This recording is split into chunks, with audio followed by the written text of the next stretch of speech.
تبارک وتعالی دینی مدارس د قیامته پورې په دې کار لګولي دي چې دوی به د الله رب العزت چې کلام دی د خلکو ته ښیي. زموږ دا مدرسه د مدرسه تعلیم القرآن الکریم هسپتال کارونه چې کیسه په دې کې زموږ سره چې دي نو څلور استادان صاحبان دي او ماته اهتمام حواله دي او یو موږ سره عالمه ده چې دا ټول چې دي که نه موږ سره یو د ناظري کلاس دی، یو د حفظ کلاس دی، د محلي ماشومان پکې قرآن پاک یادي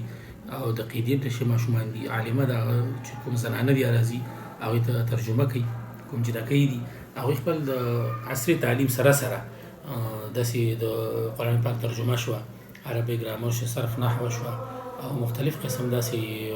دغه شو که نه دیني چې کوم د فقې مسایل دي هغې ته بوست هم کوي. دا مو ترې غټ سهولت دی. په دې درې محلې والا موږ سره ډېره مینه محبت دی او دا مدرسه قایم ده د 2009 نه باقاعده طور، خو اول پکې یو استاد و نو کار لږ کمزوري، اوس پکې موږ سره اساتذه زیات دي نو کار پکې ښه د کوالټۍ والا کېږي، ښکلی کار کېږي او زه یم چې زما دا دعا ده چې خدای پاک دې له نور هم ترقي ورکړي. په دې کې ما ته بنیادي چې کوم حواله دی که نه انتظام حواله دي، لکه د استادانو د تنخواه پروګرام شو او د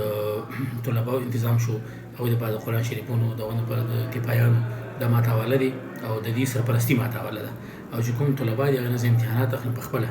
چې کوم یو مرحله کوم شاګرد یا کوم قاعده ده قاعدې والا زه امتحان والم چې هغه کامیاب شي نو زه بیا ناظري ته کوم، دا چې ناظري نه کامیاب شي موږ د حفظ القرآن د قرآن پاک بیا یادي د هغوی